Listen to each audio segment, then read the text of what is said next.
নমস্কার, দেখছেন কলকাতা টিভি, সঙ্গে রয়েছে অনন্যা। শুরু করছে গুড মর্নিং কলকাতা। আর গুড মর্নিং কলকাতায় অনন্যার সঙ্গে রয়েছে আমি অভিক। কুর্সি নিয়ে লড়াই, আর সেই কুর্সি চুরি হয়ে গেল বিজেপি ও তৃণমূল কার্যালয় থেকে। বিজেপি ও তৃণমূল দুপক্ষই বাঁকুড়ার সদর থানায় অভিযোগ জানিয়েছে। রাজ্যের শাসক দলের বিরুদ্ধে চুরি দুর্নীতির অভিযোগে সরব বিরোধীরা। এবার খোদ বিজেপি তৃণমূল দলীয় কার্যালয় থেকে চেয়ার টেবিল চুরির ঘটনায় চাঞ্চল্য বাঁকুড়া শহরে। মসনদের লড়াইয়ে শাসক বিরোধী কেউই 1 ইঞ্চি জমি ছাড়তে নারাজ। যে লড়াই কুর্সির জন্য, সেই কুর্সি এবার চুরি গেল। শুনতে অবাক লাগলেও এমনটাই ঘটেছে। বাঁকুড়ার রথতলায় বিজেপির কার্যালয় ও 9 নম্বর ওয়ার্ডের তৃণমূল কার্যালয় থেকে চুরি গেছে চেয়ার টেবিল। বিজেপি ও তৃণমূল দুপক্ষই বাঁকুড়া সদর থানায় অভিযোগ জানিয়েছে। বিজেপির দাবি, সোমবার দলের কর্মীরা নির্বাচনের কার্যালয় থেকে বাড়ি গেলে হানা দেয় চোর।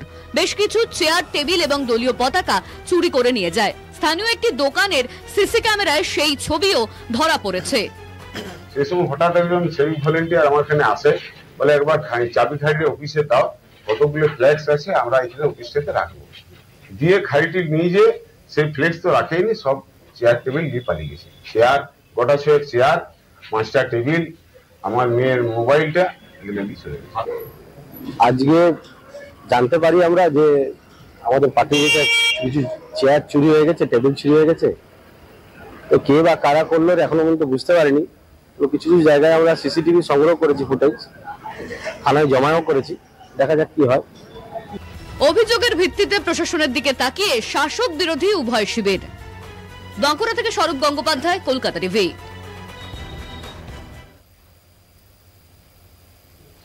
প্রচারে বেরিয়ে এক মহিলার সঙ্গে ঘনিষ্ঠ হওয়ার অভিযোগ বিজেপি প্রার্থী খগেন মুর্মুর বিরুদ্ধে। শাসক দলের অভিযোগ, প্রচারে বেরিয়ে এক মহিলাকে চুম্বন খান মালদা উত্তরের খগেন মুর্মু। খবর প্রচার হতেই সাইবার ক্রাইমের দ্বারস্থ হওয়ার ভাবনা মহিলার। প্রচারে বেরিয়ে মহিলাকে চুমু খাওয়ার অভিযোগ মালদা উত্তরের বিজেপি সাংসদ খগেন মুর্মুর বিরুদ্ধে। এক্স হ্যান্ডেলে সেই ছবি প্রকাশ করে খগেন মুর্মুর বিরুদ্ধে অশ্লীলতার অভিযোগ এনেছে তৃণমূল। প্রচারে বেরিয়ে ওই মহিলাকে বাজেভাবে খগেন স্পর্শ করেছেন বলে অভিযোগ তৃণমূলের তরফে। তার সাথে যারা প্রচারে বেরিয়েছিলেন বিজেপিরই কেউ এই ছবিটাকে ভাইরাল করেছে। আমার মনে হয় বিজেপির এই কালচারটা বিভিন্ন বিহার বা অন্যান্য উত্তরপ্রদেশ বিভিন্ন জায়গায় অনেক সময় মহিলাদের নিয়ে তাদের নেতৃত্বদের বিভিন্ন বিকৃত আকারের ছবি বেরায়, তারই একটা পার্ট আমরা মালদার উত্তর মালদার প্রচারে দেখলাম। এটা বাংলার সংস্কৃতিতে এটা খুব নিন্দনীয়।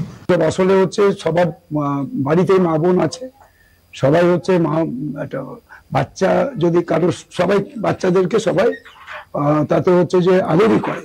তো এটার আবার কোনো বিষয় আছে নাকি? এরা তৃণমূল কংগ্রেসের কালচার, তো ওদের এগুলোই থাকে। ওরাই সব নিজেরা মনে করে। তো একটা সাধুর কাছে যদি একটা চোরও যায় তো ও বলবে এটা সাধু, আর একটা চোরের কাছে যদি সাধু যায় কি বলবে, এটা হচ্ছে এটাও চোর আমার মতোই। এরা ওইসব করে, এদের সব এসব বলার কোনো মানে। এক্স হ্যান্ডেলে নারীর সম্মান নিয়ে বিজেপির ভাবনাকে তুলোধনা করেছে তৃণমূল। মহিলা কুস্তিগীরদের যৌন হেনস্থা থেকে শুরু করে মহিলাদের নিয়ে অশ্লীল গান তৈরি, এটাই বিজেপির সংস্কৃতি বলে দাবি করা হয়েছে তৃণমূলের তরফে।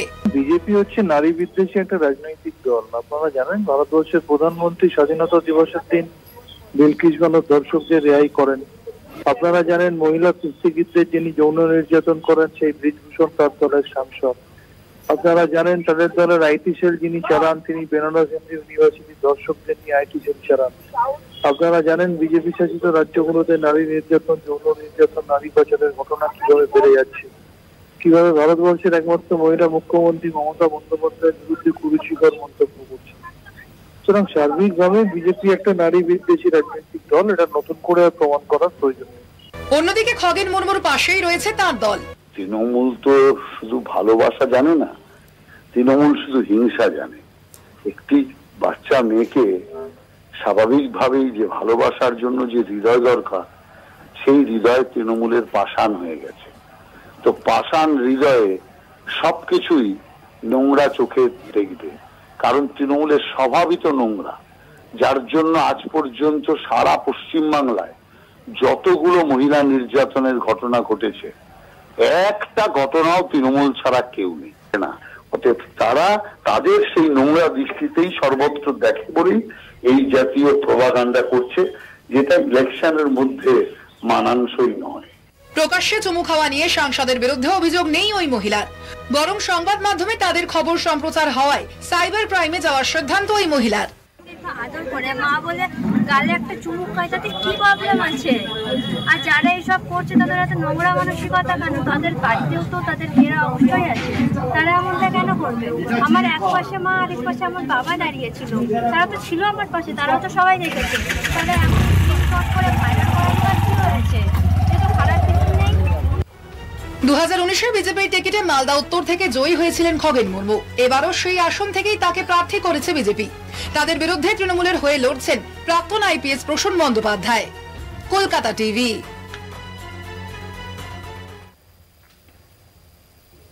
দুর্গাপুরে ডান্ডা হাতে পাথর ভ্রমণে দিলীপ ঘোষ, তারই আচরণে তুঙ্গে তর্জা।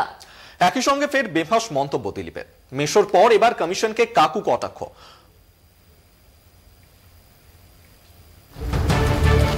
ঘটনাস্থল মঙ্গলবার সকাল, দুর্গাপুরের এজোন পার্ক। দেখা যায় লাঠি হাতে মর্নিং ওয়াক করছেন বর্ধমান দুর্গাপুরের বিজেপি প্রার্থী দিলীপ ঘোষ। হঠাৎ লাঠি নিয়ে মর্নিং ওয়াকে কেন? আমাকে বন্ধু বললেন যে আপনার রাস্তায় বেরোলে অনেক অবাঞ্ছিত লোক সামনে চলে আসছে, তো একটা স্টিক হাতে রাখুন।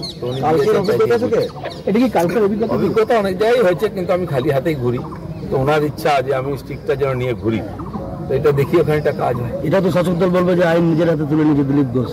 আইনকে আমরা মানি, আইনকে হাতে তুলে নি না, যারা আইনকে হাতে তুলে নিচ্ছে। কেন্দ্রীয় বাহিনী তো চারপাশে রয়েছে দিলীপ বাবু, তারপরেও নিরাপত্তাহীনতা, এত ভীতু ভীতু ভীতু, হাতে গরু তাড়ানোর স্টিক নিয়ে ঘুরছেন দিলীপ ঘোষ, ভীতু ভীতু। ওদিকে কেন্দ্রীয় বাহিনীর মোড়ক, তাদের হাতে বন্দুক।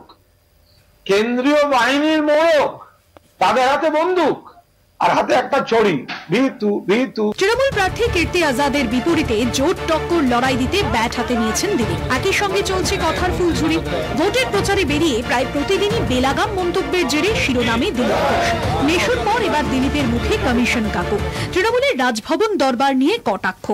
সময় খারাপ হয়েছে আজকে টিএমসির, রাস্তায় নাই, মাঠে নাই, রাজ্যপালের অফিস আর নাহলে নির্বাচন অফিস। নির্বাচনটা তো পাবলিক ভোট দেবে, পাবলিক ডোমেনে আসুন, লড়ুন, লোক ঠিক করে দেবে কে ভুল কে ঠিক। বিশ্বাস নেই, জিতে গেল পাবলিক আমাদের জিতিয়েছে। আর যখন প্যাঁচে পড়বেন তখন কাকা বাঁচাও, মেসো বাঁচাও, পিসে বাঁচাও, এ কি রাজনীতি? দম নেই কোমরে। ইলেকশনের সময় ইলেকশন কমিশনে যাবেন বিভিন্ন রাজনৈতিক দল, সেটাই তো ভারতীয় গণতন্ত্রের নিয়ম। তাতে দিলীপ বাবুর গায়ে ফোস্কা পড়ছে কেন? আসল ঘটনাটা অন্য। সেটা হচ্ছে দিলীপ বাবু তার নতুন লোকসভা কেন্দ্রে তাকে বিজেপি জোর করে পাঠিয়েছে, এরপরে মাঠের বাইরে বার করে দেবে। কৌতুক অভিনেতা, নির্বাচন সিরিয়াস ব্যাপার, তার মধ্যে একজন দুজন এরকম কমেডি রিলিফের লোক থাকলে খারাপ কি? এর আগেও মুখ্যমন্ত্রী মমতা বন্দ্যোপাধ্যায়কে নিয়ে দিলীপের মন্তব্যে বিতর্কের ঝড় ওঠে, যার জেরে নিজের দল ও কমিশনে জোড়া শোকজও হন তিনি। দুর্গাপুর থেকে Sanjeev সুইয়ের report, Kolkata TV.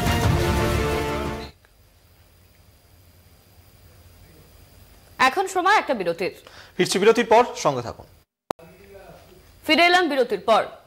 Sandeshkhali শীতলিয়া police ক্যাম্পে দুষ্কৃতী হানা, পুলিশ কনস্টেবলের মাথায় রড দিয়ে মারার অভিযোগ। গুরুতর অবস্থাতে কলকাতার হাসপাতালে চিকিৎসাধীন সন্দীপ। ঘটনায় আটক 3। ফের শিরোনামে সন্দেশখালী এলাকার খুলনা গ্রাম পঞ্চায়েতের শীতুলিয়ায় পুলিশ ক্যাম্পে রাতে দুষ্কৃতী হামলার অভিযোগ। ক্যাম্পে থাকা এক পুলিশ কনস্টেবলের উপর চড়াও হয় দুষ্কৃতীরা। গুরুতর জখম হয় কনস্টেবল সন্দীপ সাহা। অবস্থার অবনতি হলে সন্দীপকে কলকাতার এক বেসরকারি হাসপাতালে স্থানান্তরিত করা হয়। কেন আক্রান্ত হতে হয় কনস্টেবলকে, নেপথ্যে কারা? সন্দেশখালীতে যে ঘটনা ঘটেছে অত্যন্ত দুর্ভাগ্যজনক, কড়া ভাষায় নিন্দা করছি। কেন হয়েছে, কি জন্য হয়েছে, এর বিস্তারিত পুলিশ প্রশাসন নিশ্চয়ই তদন্ত করবেন। প্রতিবেশীরাও হতবাক এ ধরনের হামলায়। তো রাত্রে ঘটনা কিছু বলতে পারি, এই ঘটনা ঘটেছে রাত্রে ক্যাম্পের ভিতরে, কি ঘটেছে বলতে পারবো না। তবে সকালে যেটা শুনলাম যে ক্যাম্পে আমাদের সন্দীপবাবু এখানে আমাদের এখানে বসে বা চলাফেরা করে, আমাদের সঙ্গে পরিচিতও আছে। তো শুনলাম যে সন্দীপবাবু এরকম নাকি রাত্রিতে দুষ্কৃতীরা এসে অ্যাটাক করেছে এবং তাকে মাথা ফাটিয়ে দেওয়া হয়েছে, রক্ত হয়েছে এবং তাকে হাসপাতালে দেওয়া হয়েছে। আহত সন্দীপের বাড়ি নদিয়ায়। তার মায়ের অভিযোগ পুলিশ ক্যাম্পে বচসা হয়, টার্গেট অন্য কেউ ছিল, ভুল করে সন্দীপকে মার খেতে হয়েছে। রাত্রে ওখানে মিটিং হয়েছে, নাকি মিটিংয়ে নাকি গন্ডগোল হয়েছে। ওর সঙ্গে যে একটা পবিত্র বলে ছেলে, সেই ছেলেটার সঙ্গে নাকি মানে কথা কাটাকাটি হচ্ছিল। বাবু নাকি গিয়ে থামিয়েছে। তারপর ওই যে পাটাপাটি হিসাবে যেখানে মিটিং হচ্ছিল সেইখানে কথা কাটাকাটি হয়েছে সব সঙ্গে মিটিংয়ের মধ্যে। তারপর বাবু বাড়িতে চলে ক্যাম্পে এসছে, ক্যাম্পে এসে সেই ছেলেটাও শুয়েছে, আর আমার ছেলে সন্দীপ সে দরজা খুলেই মানে ঘুমিয়ে পড়েছে। আর রাত 1:30টার সময় এসে নাকি হামলা করেছে, দিয়ে ওকে মাথায় রড দিয়ে মেরেছে। ঘটনায় রাজনৈতিক যোগসাজশের অভিযোগ উড়িয়ে দিয়েছেন স্থানীয় বিধায়ক সুকুমার মাহাতো। যদিও ধৃতরা প্রত্যেকেই তৃণমূল সমর্থক বলে জানা গিয়েছে। ঘটনা পুলিশ তদন্ত করছে এবং পুলিশের উপর যে আক্রমণ হয়েছে রাতের বেলা, যে দুষ্কৃতীরা হামলা চালিয়েছে, সেটাও পুলিশের উচ্চপদস্থ অফিসাররা সেখানে গিয়ে তদন্ত শুরু করেছে। তবে তৃণমূল কংগ্রেস এই সমস্ত ঘটনা সমর্থন করে না। তৃণমূল কংগ্রেস এই ঘটনার জন্য কোনোভাবেই যারা দুষ্কৃতী তাদের পাশে থাকবে না। আগামী দিনে এই দুষ্কৃতীরা শাস্তি পাবে। যারা এই ঘটনা ঘটিয়েছে দল মত নির্বিশেষে তাদের অ্যারেস্ট করা হোক। সেখানে যদি তৃণমূলের কেউ কোনো প্ররোচনায় পা দিয়ে কোনো গন্ডগোলে জড়িয়ে থাকেন, তাকেও অ্যারেস্ট করা হোক। তাহলে কেন এই হামলা? পেছনে কি কোনো রাজনৈতিক ষড়যন্ত্র নাকি অন্য কিছু? কি কারণে টার্গেট করা হলো সন্দীপ সাহাকে? তদন্তে সন্দেশখালী থানার পুলিশ। সঞ্জিত চক্রবর্তী ও সন্তু সাহার রিপোর্ট, কলকাতা টিভি। এখন সময় আরো একটা বিরতির। ফিরছি বিরতির পর, সঙ্গে থাকুন। ফিরে এলাম বিরতির পর। দিনের আলোতে সেচ দপ্তরের জমি চুরি। দক্ষিণ 24 পরগনার পিয়ালি নদীর চরে জমি দখল করে বসতবাড়ি বানানোর অভিযোগ।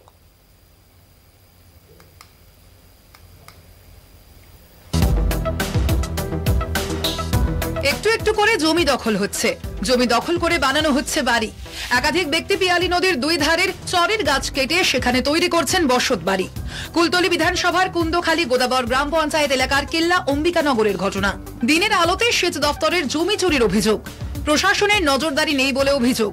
কাজ অন্যায় জেনেও নিজেদের জমি নেই বলে ঘর করছেন বলে জানান তারা। জায়গা জমি নেই, তাই একটু চেপে থাকার জন্য ঘরটা একটা করছি। যদি বন দপ্তরে অসুবিধা হয়, আরো সবাই ঘর বেঁধেছে এখানে, আরো আছে, আমরা দেখা দেখি বাঁচছি। হয়তো যদি অসুবিধা হয় ঘর তুলে নেবো।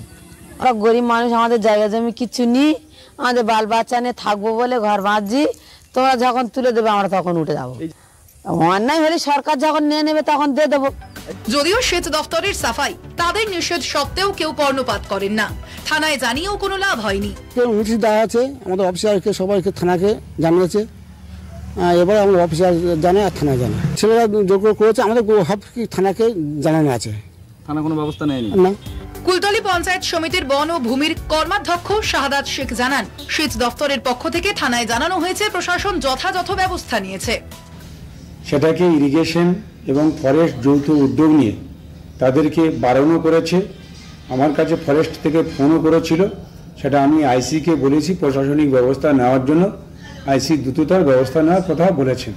এখন প্রশাসনের পরবর্তী পদক্ষেপের দিকে তাকিয়ে সেচ দপ্তর। কুলতলি থেকে রাজু দাসের রিপোর্ট, কলকাতা টিভি।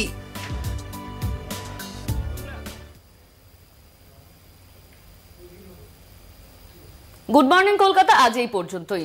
দেখতে থাকুন কলকাতা টিভি, রাত দিন 7 দিন।